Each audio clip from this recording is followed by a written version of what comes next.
Hey everyone, it's Miss Lou from Enchantedparlour. I am here today doing the Tarot Challenge started by Ethany. I'm going to do questions 7 through, or pardon me, I think it's 9 through 13 because I did up to 8 before. It's going to be pretty quick. I'm not feeling the greatest. Yesterday, I was going to do this stuff on Tuesday because I'm trying to do tarot stuff on Tuesday, but yesterday our furnace went out and it is -30 outside. And so the house got very cold.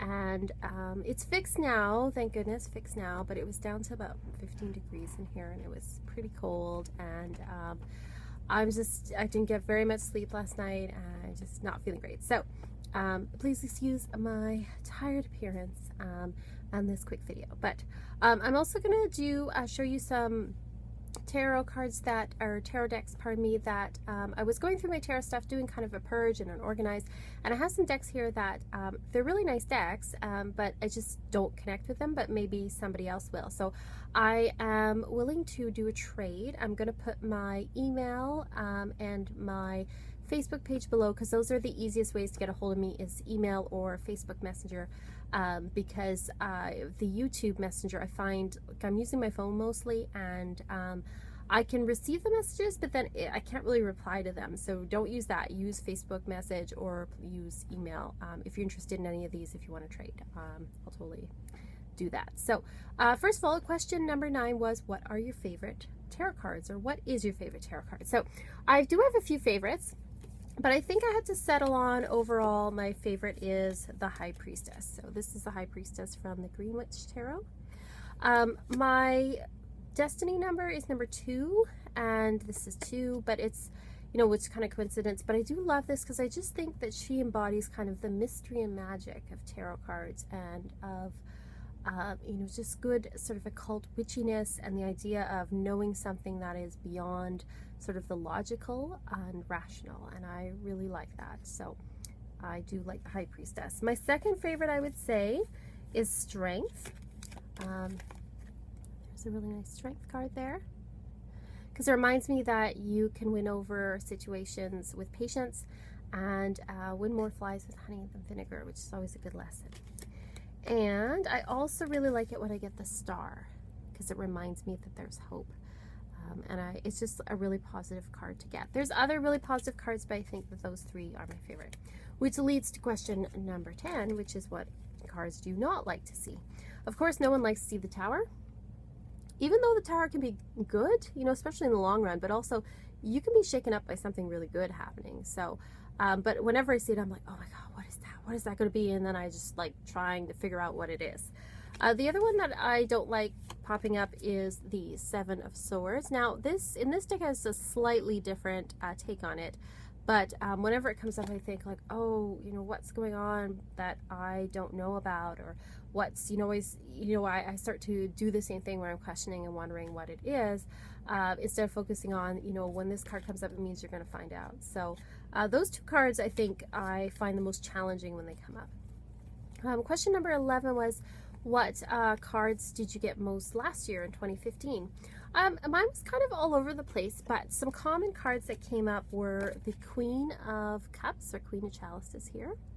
Often the Queen of Wands would come up to signify myself, like kind of as a significator. But over the past couple of years, it's been more Queen of Cups, and I think it's just my energy's been shifting a bit. So Queen of Cups came up quite a bit.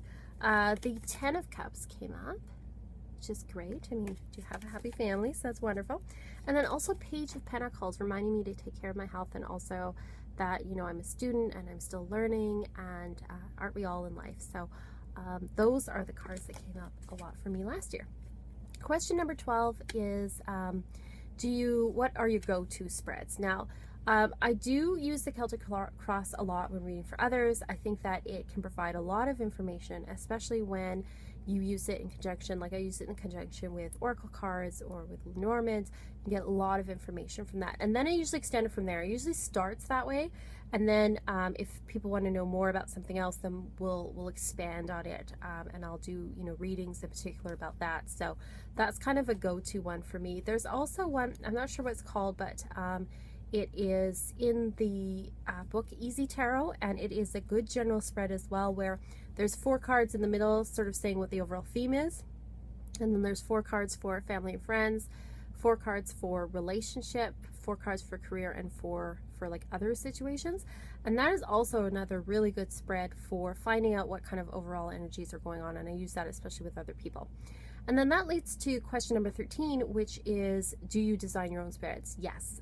Especially, you know, when I'm reading for others, I may start with a Celtic cross, but it usually ends up being kind of going into an intuitive reading, especially as we talk more about things and, you know, more questions come up. And then when I read for myself too, I'll often design a spread for myself, and that's kind of what I do. So those are my questions for the Tarot Challenge. I've been really enjoying watching everyone else's answers as well. It's interesting to see what other people think and what they're coming up with and what their favorite cards are. I'm really enjoying it. So it's a really good exercise. So I'm going to show you some of the cards that I have that I am willing to trade. Like I said, email me, message me if you want to do some trades. So the first one I have is a very small one. It's just called Tarot, and it's a little box. Opens like this. There's a little book here. Ta-da, it's got little thumbnails and things. And then the cards are in here. That's what the back looks like. And you open up the box. And they're kind of a square size. That's what the front looks like. They're perfect for a purse deck, but I have like a Rider Waite purse deck, and so I don't really use these anymore. They're perfectly good. They're really cute, but I just don't really use them, and so I thought maybe somebody else would like to have them for a home. They're in good condition. Actually, all these cards are in good condition. So yeah, so if you're interested at all, like I said, let me know. So that's the first one.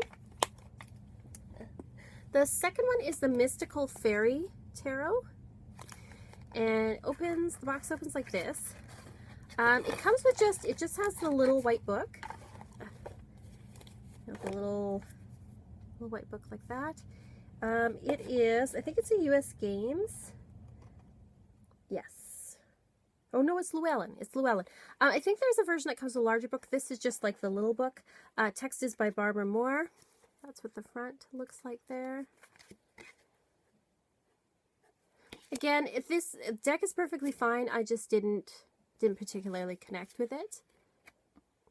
And that's what the back looks like there. So that's one of the decks. So I'm just going to put these way over here. The next one is the Gilded Tarot by Circo Marchietti. I think I'm pronouncing that right. Now this also comes with a bigger book, but I just got this here. It came in Easy Tarot, the Easy Tarot set. So this one does not have a white book with it. It really is just the tarot there. And I really like the Gilded Lenormand by him, so I thought I would really like these. But again, I'm not sure why. I just didn't really connect with it. And that's what the front of one looks like. Oh, there we go. There are really bright, nice colors on this. So if you're into kind of jewel tones and stuff, you might really like this one. Okay, so that is the smaller decks. I then have a couple of Oracle card decks. These are the Sylvia Browne reading cards. Now I like Sylvia Browne. I like her books, so I thought I would like these. But again, I don't know if it's the artwork or what, but I just, again, didn't quite connect. Now these do not come with a book, but they have the meanings written right on them there. So it is kind of more of an intuitive type oracle.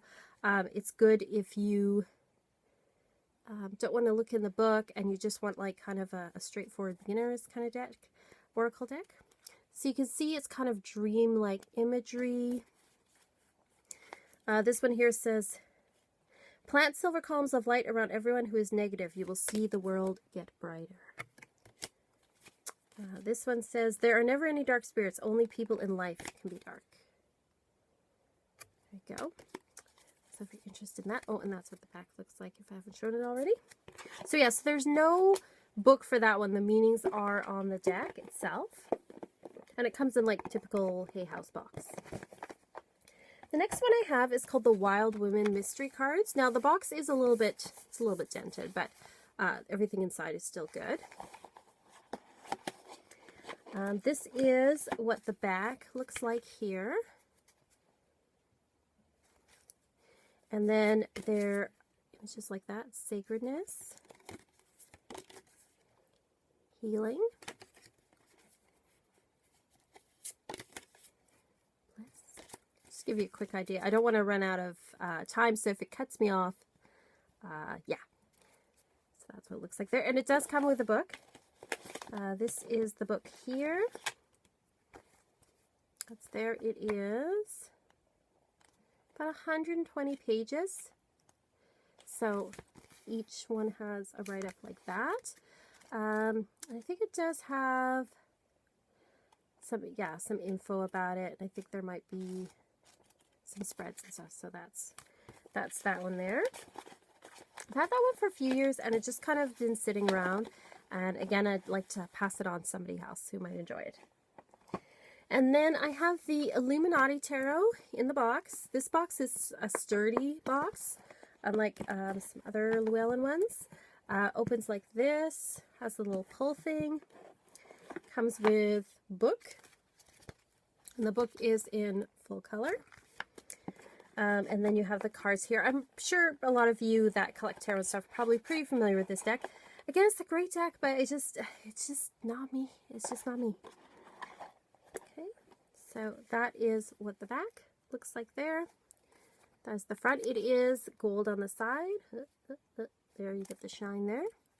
That's that. Oh, it's upside down. So very rich colors, and it's got like kind of an Elizabethan part. Some of them look very sort of medieval Arab. So it's got the very sort of medieval and Tudor like feel to it, especially in the jewel tones. There's one there. But again, it just wasn't quite me. I thought I would like it because I really like medieval type things, but I just didn't connect with it. All right, so that's that one there. And then finally, the other one I have is called the Grail Tarot, a Templar Vision. And this one also I thought I would really like because I have the Golden Tarot, which also has sort of a collage medieval Renaissance style to it. But this one I didn't is different. It is not really a Rider-Waite system, and it is a very masculine type deck. Top comes off like this. There's a book that comes that explains it. It is a pretty thick, hefty book. That's what it looks like there. There are thumbnails and information in there. It's kind of all printed in a sepia type tone. And so is the back of the cards. That's what they look like there. Yeah, there's like a seal. There, it's supposed to be, it's based off of the idea of the Grail being the bloodline of Christ. So it is a very medieval and very masculine type deck. There's another image there. This is the Holy Sepulchre, number 13, Death. So it is a different system than the Rider-Waite. The Ten of Lances, or Ten of, and it has a very Christian, a very medieval Catholicism type feel to it. Brother of Swords, Preceptor of Stones. So instead of pages, it's preceptors, and then there's knights. There are queens. They're about the only females in the deck, and then of course kings. 4 vessels. So if anyone is interested in trading any of these, like I said, I'm more than willing to hear what people have to trade. If anyone's interested in these at all, let me know. And again, thank you so much for watching. So glad to be in a warm house, and I will see you all next time.